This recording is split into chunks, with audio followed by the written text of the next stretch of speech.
Good morning. Thank you for being with me. I'm going to continue here with chapter 14, JINGA at the Gates. We're on page 238. Take these glasses off so I can see better. It is the oppression of an imperialist power, the Romans, Portuguese, British, and Chinese, respectively, which not only links the fortunes of Boadicea, JINGA, and the Rani of Jhansi, and the Vietnamese heroines, but it is also half responsible for their immortality. The other essential element is, of course, the subsequent resurgence of the defeated people in question, without which their heroines' martial reputations might have perished with them.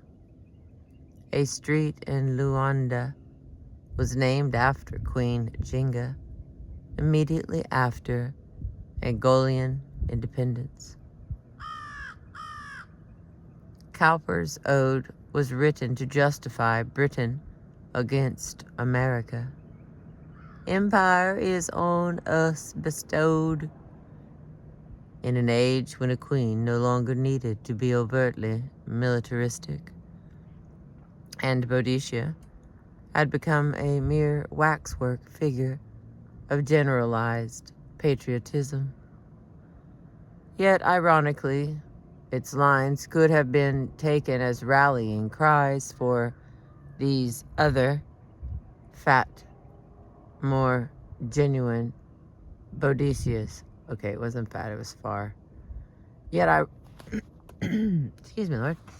Yet, ironically, its lines could have been taken as rallying cries for these other, far more genuine Boadiceas. Alright, I took my glasses off, so I was the R and the T. My bad.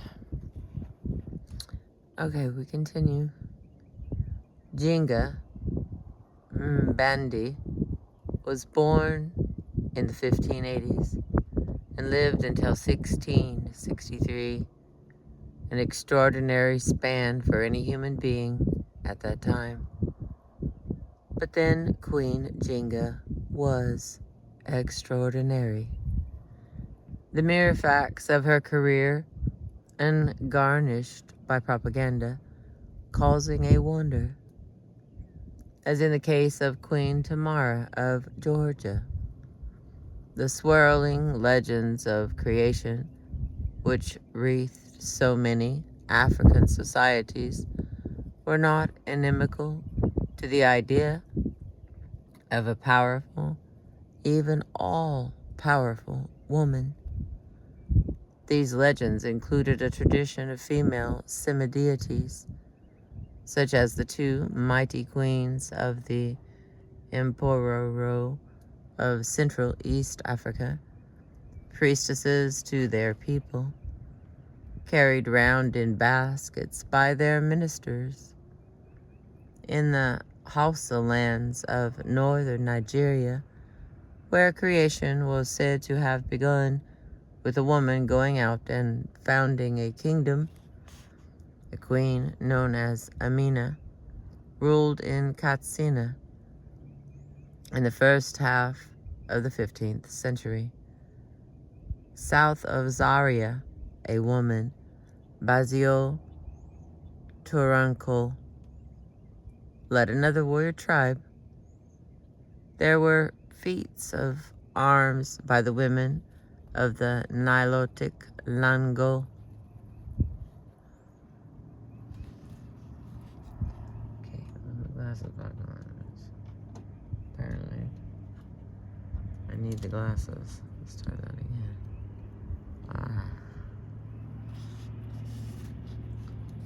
Nor did this tradition die away with JINGA's own death. Livingstone and Stanley encountered independent queens ruling the Fanti in Ghani, The kings, Amazons of Dahomey were not so much notorious in the eyes of their opponents as celebrated during the course of King Guso's disastrous war against Abeokuta. They stood their ground while the men fled, or as Captain Duncan of the Life Guards expressed it, "On a campaign, I would prefer the women of that country as soldiers to the men." Saranonia, a recent film directed by Med Hondo of Mauritius, from a novel by Abolaye Memanati of Niger, was based on real events that occurred in Central Africa at the end of the 19th century. It tells the story of an African queen, half warrior, half sorceress, who leads her people to victory against the oppressive French colonial power in true Bodatian style. A towering figure of matriarchal strength as she shakes her spear and invokes the tribal gods before battle. Nor have such manifestations died away in the present century. Popular uprisings in Uganda in 1987 were headed by a woman, Alice Lakwena, a self-styled high priestess of magic who inspired her Holy Spirit movement to battle. JINGA herself operated in Central West Africa, where the two principal kingdoms were those of Congo and Ndongo. She was probably the daughter of the king, the Ngola of Ndongo, with a mother from a vassal tribe.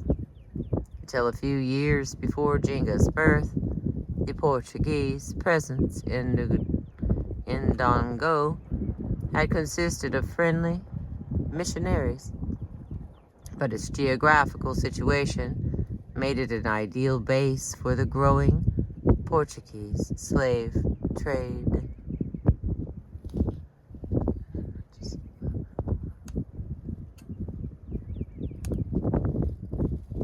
very windy. I fear the wind today, my friends.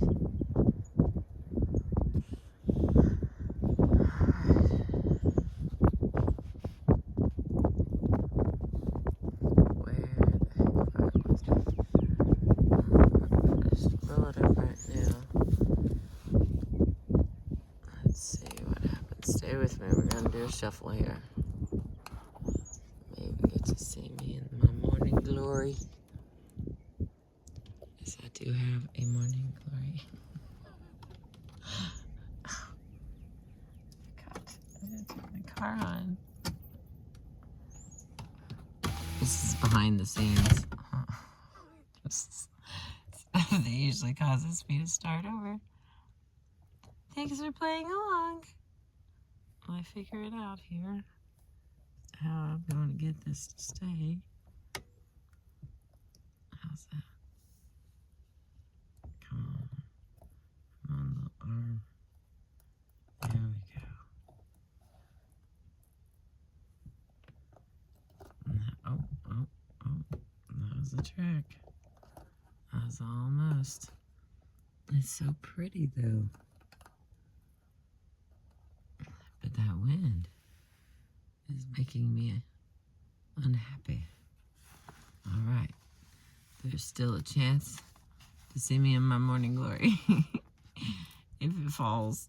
So, heads up. I definitely brush my teeth. So, my smile will be shiny. Alright, I continue. Oh, where was I to continue?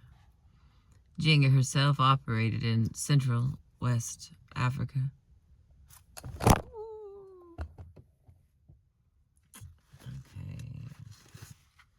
Now maybe start over.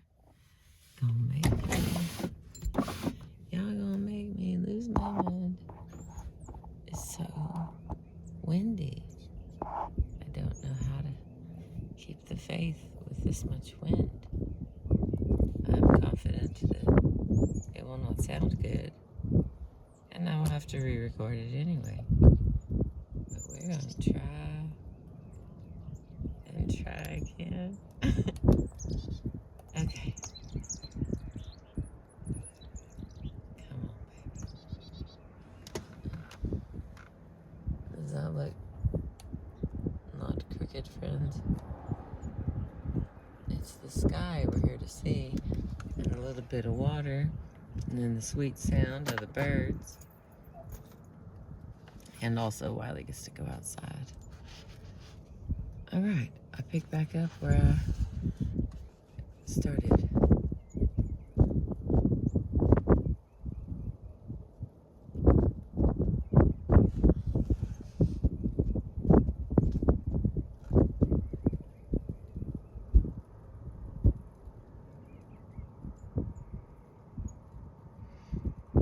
Until a few years before Jinga's birth, the Portuguese presence in Ndongo had consisted of friendly missionaries, but its geographical situation made it an ideal base for the growing Portuguese slave trade. With that in mind, Luanda was founded in 1576 and given its first Portuguese governor. It is from the century of conflict which followed, ending in the Portuguese victory, that Jinga's name has emerged as a heroic national figure.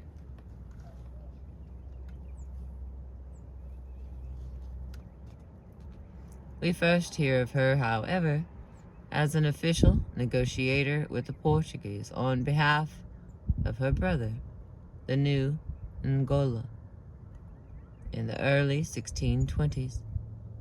By the beginning of the 17th century, the slave markets based in Angola were rapidly expanding. An enthusiastic official wrote that the huge interior population would provide slaves enough until the end of the world. 10,000 of them annually were already being exported from Luanda. It was a trade from which the African chiefs, like the Arabs, did not flinch when it suited their local purposes. Their selling members of rival or hostile tribes for a good price was one part of the process which enabled the Portuguese to build up such a gargantuan and horrifying trade in order to satisfy the greedy labor demands of the Brazilian plantations and mines. But the Africans wanted cooperation to be on their own terms, and they also naturally wished to preserve their independence. Thus, the aggressive new Portuguese governor of Luanda, João Mendes de Vasconcelos, had exiled the Nagola of Ndongo to the Kwanza Islands. Jinga's task was to negotiate the independence of Ndongo from the Portuguese, and at the same time to enlist their help in expelling the Mbangalas from the Ndongo kingdom. It is generally agreed that Jinga conducted these negotiations skillfully, although certainly not as one raising her voice for suppliant humanity, as that watered-down Zenobia was purported to do in the 18th century. The real Zenobia had much more in common with Queen Jinga. Perceiving, for example, in the desire of the Portuguese to baptize her, a possible entry into their favor, she allowed herself to add to her armory of names with that of Ana de Sousa, in honor of the incoming governor, Correria de Sousa. Her sisters, who would show themselves, like Jinga, wily and intelligent characters, became the Ladies Grace and Barbara, respectively. Really? They picked the Lady's Grace and Barbara. Oh, that triggers me. Let's pause just a second. For some reason, when I was growing up, I decided, or I heard, or I came to believe that the very best name that anyone could have was Barbara. And I wrote it down, and I thought one day if I got grown up, I was going to change my name to Barbara. And, oh my goodness, the laughs that my mother and I had with, why Barbara, Crystal? You know, it's the type of person named Barbara, she would say. And I wasn't that type of person, she would say. But that's funny. The Lady's Grace and Barbara, respectively. Every time I meet somebody named Barbara, I'm like, oh, there before the grace of God go I. You know, if I'd had my way when I was a young girl, I'd have been named Barbara. I don't know. I never did know where I got it from or why. I didn't have the Barbie dolls, so I didn't have any reason. See, those little sidetracks we go on, my friends, is so that I can continue to read all these wordy words here. I appreciate you going down memory lane with me and my wannabe name of Barbara. At some point I changed it, and then I wanted to be Jacqueline. I don't know why, but anyway. Back to the point here. 240 is the page we're on. Reading to you from the Warrior Queens. Jinga at the Gate, chapter 14. In 1624, Jinga's brother, the Ngola, died under mysterious circumstances. Possibly he committed suicide, but possibly also Jinga had him killed. Whatever the truth, and legend created Jinga with another murder at the same time, that of her nephew, with the additional titillating accusation that she subsequently ate his heart. It was certainly Jinga who benefited from these demises, since she now assumed power. Unlike Pocahontas, who remained the Lady Rebecca, the Angolian princess now renounced her convenient Christianity. Anna de Sousa was no more. Queen Jinga was born.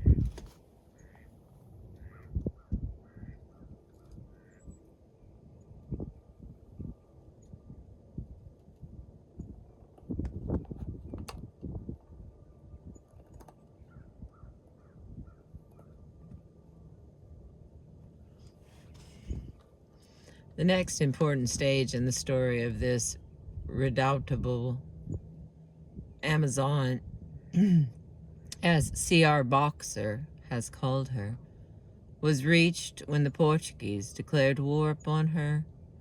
They did so reluctantly. A tacit, peaceful alliance in the business of producing and shipping slaves was indefinitely more desirable. Queen Jinga, however, played by her own rules. In the end, the Portuguese preferred to set up a puppet chief from another tribe on the Ndongo throne, and Jinga was driven out. The loyalty of her Mbandi band people, however, remained steadfast. The puppet kings were scorned as the sons of slaves on the one hand, inadequate rainmakers on the other. And in 1630, Queen Jinga made an alliance with the neighboring Kasanje kingdom, which had the effect of closing the vital slave routes to the Portuguese.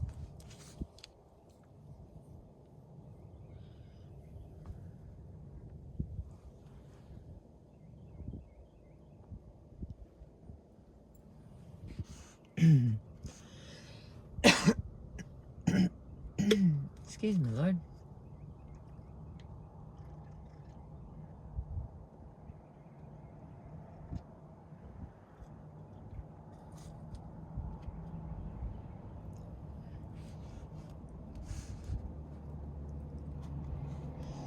The queen then led her people further east to the kingdom of Matamba, where she conquered the indigenous JINGA tribe, acquiring not only a useful base, but also the ferocious rituals associated with its members.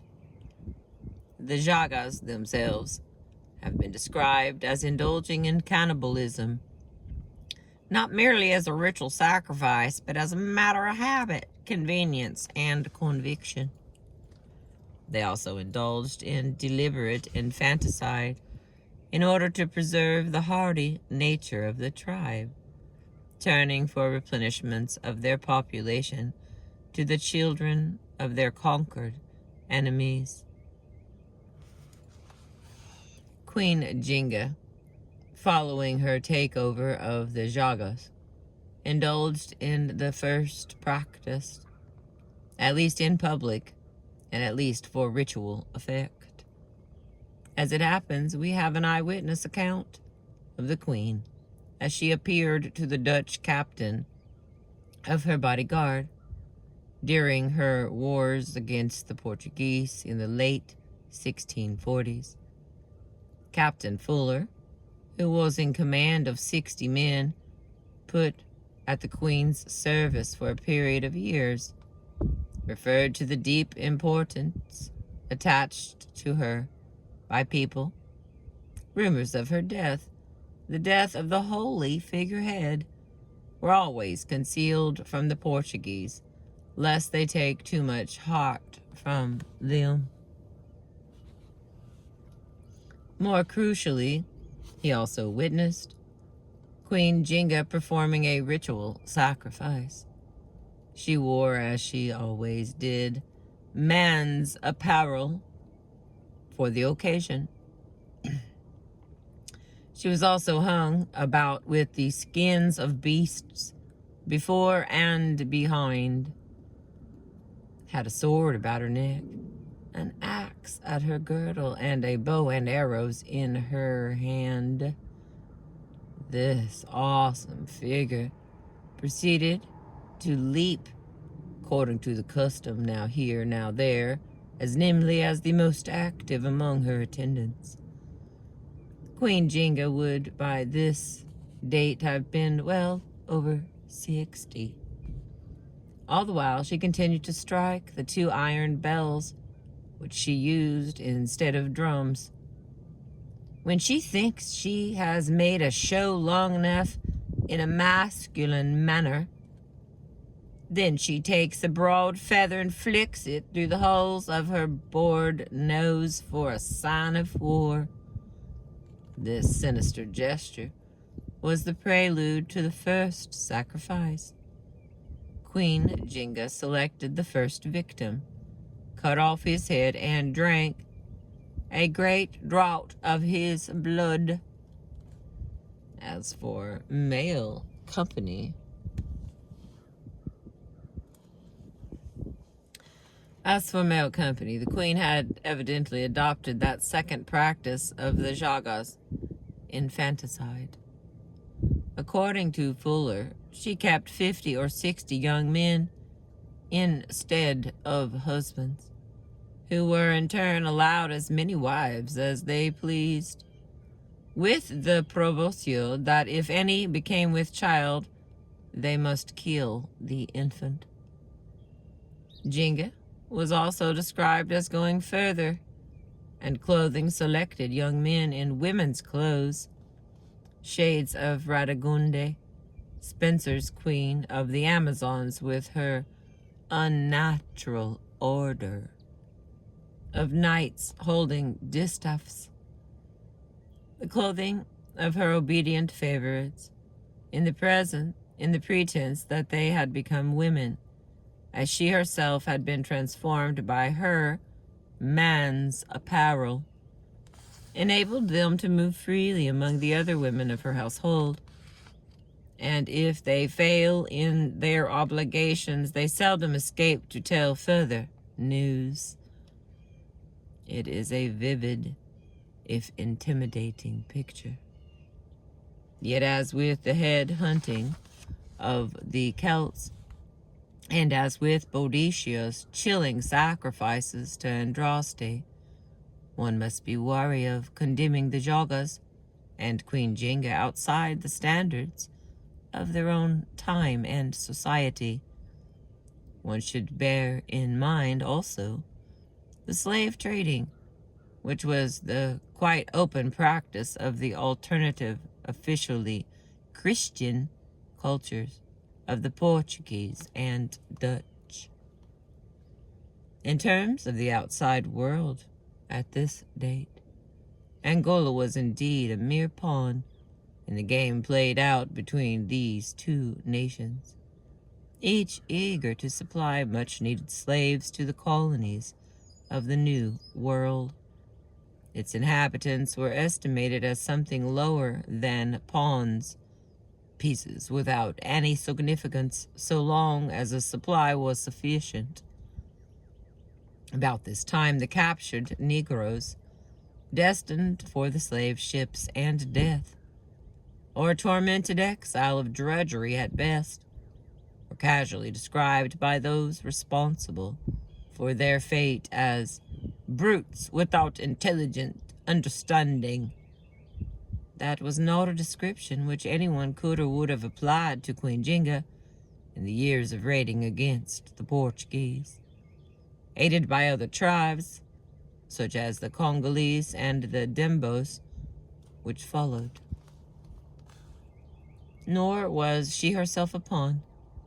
Whatever the cruelties of her own practice, like Boadicea, Jinga did at least stand for the independence of her race in the person of at least one individual, a female as it happened. Every kind of display and power is necessary when dealing with this heathen, wrote Antonio de Oliveira Cardenero about 20 years after Jinga's death. But the reverse was, of course, also true for the Africans dealing with the European heathen. In the late 20th century, meaning of the word, among so-called mafia business organizations, Queen Jinga demanded and received respect. Captain Fuller's verdict on her, for all her devilish superstitions and idolatry, her ritual sacrifices and bizarre sexual habits, is fundamentally a respectful one. She was, he wrote, a cunning and prudent virago, so much addicted to arms that she hardly uses other exercises, and withal so generously valiant that she never heard a Portuguese after quarter given, and commanded all her slaves and soldiers alike. This is perceptibly the tone of the British Karatak, praising his Roman enemy as a comrade soldier in Fletcher's Bonduca. It is certainly not that of Karatak denouncing the warrior queen, herself as weak, boastful, and shameless woman. In the end, the queen was responsible, if indirectly, for the defeat of the Portuguese at the hands of the Dutch, by which Luanda fell to the latter in 1641. Her tactical withdrawal to the interior had obliged the Portuguese to penetrate too far from their own base in search of their slave prey. Queen Jinga was now pleased to make allies of the Dutch. She set up camp on the Dundee River. From this vantage point, she could both dispatch caravans to the Dutch at Luanda selling them her prisoners of war, and conduct a series of short campaigns on her own account, notably against the puppet monarchs of Ndongo, Ngola Ari, and his Portuguese sponsors. In 1643, Queen Jinga's forces routed the Portuguese outside Mbaca, and there were further victories in 1647 and 1648. Unfortunately, an intervening defeat inflicted by the Portuguese resulted in the capture of Jinga's sister, Macumba, to them the Lady Barbara, a considerable blow to one who had none of Queen Elizabeth's first dislike of her own sex, but rather relied on the matriarchal family network. Jinga's other sister, Kifungi, the Lady Grace, long a captive of the Portuguese, had justified the Queen's faith in this network by supplying her with intelligence. In October 1647, Kifungi was drowned by the Portuguese as they retreated, either out of fear of her efforts or in retaliation for her. On 10th August 1648, in a reversal of the events which had led to the seizing of Luanda by the Dutch, the daring Brazilian landowner Salvador de Sá recaptured the town for the Portuguese. This time it was the presence of 200 Dutch soldiers at Jinga's side in her last victory of 1648, which had fatally weakened the garrison. With the return of Portuguese mastery to Luanda, Queen Jinga's finest hour was over.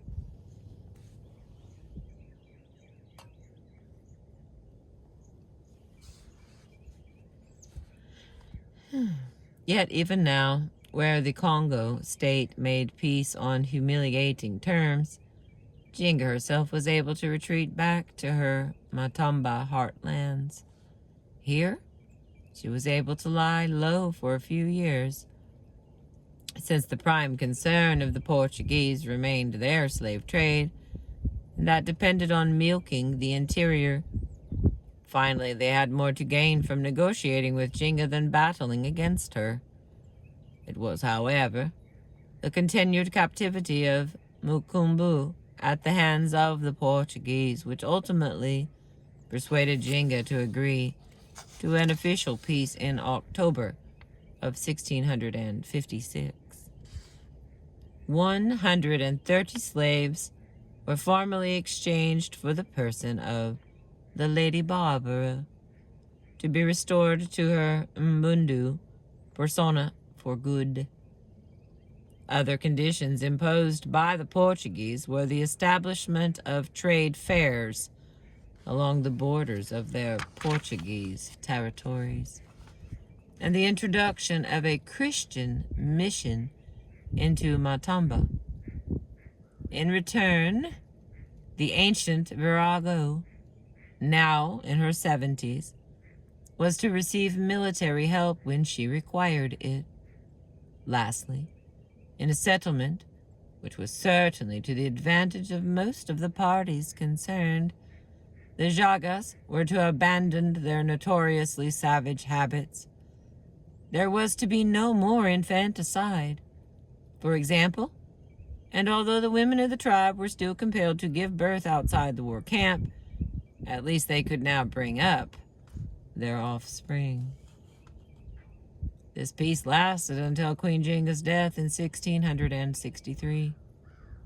After her death, her corpse was still richly arrayed in the royal robes encrusted with precious stones, still clutching a bow and arrow in its hand, as though to symbolize the majesty and ferocity which were Jinga's dominant qualities, was formally displayed to her subjects. They viewed it with a mixture of apprehension, awe, and sorrow. All three reactions can surely be justified.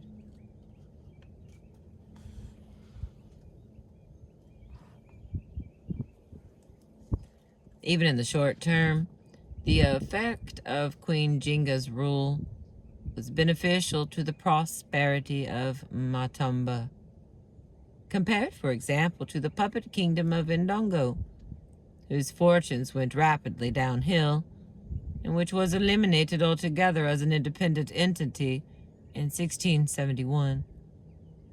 Matamba benefited from the trade and the missions, and did not suffer direct European authority.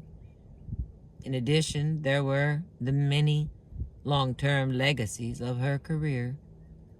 The first of these was the undeniable respect she had earned by her own capabilities. History furnishes very few instances of bravery, intelligence, and perseverance equal to the famous JINGA, the Negro Queen of Angola. Thus wrote Miss Child in 1833, at the beginning of the American movement for the emancipation of slaves. Mrs. Child, a liberal writer, issued an appeal in favor of that class of Americans called Africans. She was concerned in particular to refute one contemporary argument against such an emancipation, that the Negroes lacked the natural ability of the white race. Although Mrs. Child granted that Queen Jinga had been a despot, and granted that she had committed murderous acts, she still cited the Queen's story as part of her impassioned plea, since her ability could hardly be doubted. Then there is the Pan-African element to Jinga's rule. The fact that she did at certain points combine various tribes other than her own under her leadership. A leadership which in itself, being female, acts as an inspiration to a growing women's movement. Lastly, of course, and most importantly, in the People's Republic of Angola, Angola, whatever, Angola, Angola, established in 1975, there is the legacy of Jinga as the warrior queen who attempted gloriously, but in vain, to oust the Portuguese. Modern Angolan school textbooks naturally stress both of these aspects of Queen Jinga's heroic career. All right, we got a little asterisk here. Let's see. These quotations, originally in Portuguese, are taken from a fourth form history textbook in use in an elementary school in Luanda in 1987. All right, so here's that little quote. She tried to unite the different peoples in the struggle against the foreign threat. After a few years of effort, she succeeded in her aims, which were to unite the people of Ndongo, Matamba, Congo, Kasiji, Dembos, Kisama, and the Central Planalto. This was the greatest alliance ever formed to fight against the foreign colonialists. Even if Jinga was not successful then, her great dream did not disappear. Her idea of a union of the Angolan people in its struggle against colonialism is today realized. Some modern Angolan students of history are beginning to assess Queen Jinga's contribution more critically. Such matters as her alliance with the Dutch, her cooperation at various stages with the Portuguese, her own involvement in the slave trade, even her own claim to the throne, are being subjected at least to scrutiny. On the other hand, the best known of all the legends about the Queen explains the deathless quality of her popular image and why it is not likely to be widely superseded. Get a little drink here.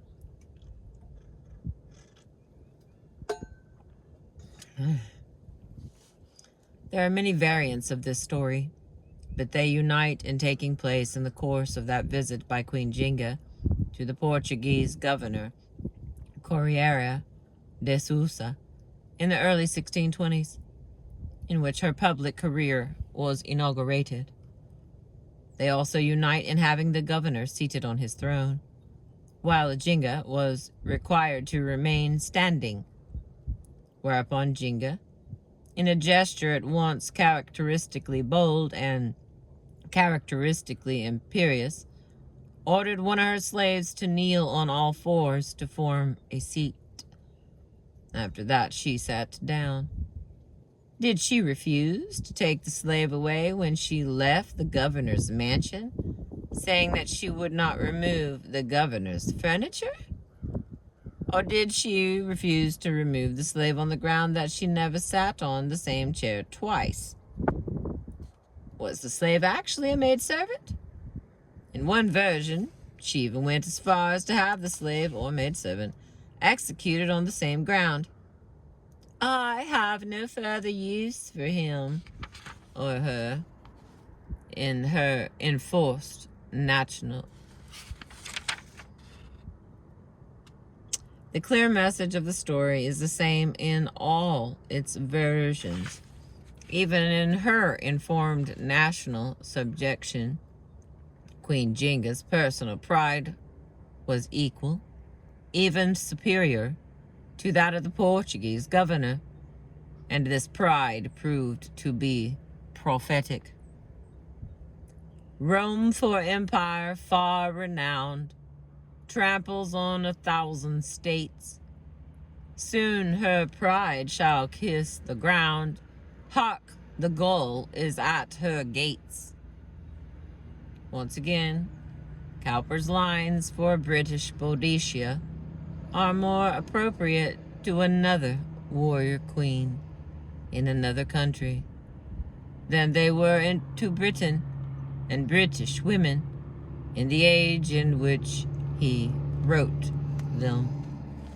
All right, that is the end of chapter 14. Our next one is chapter 15, called Queen versus Monster. I cannot wait to get to read that to us. A quick shot of our book here.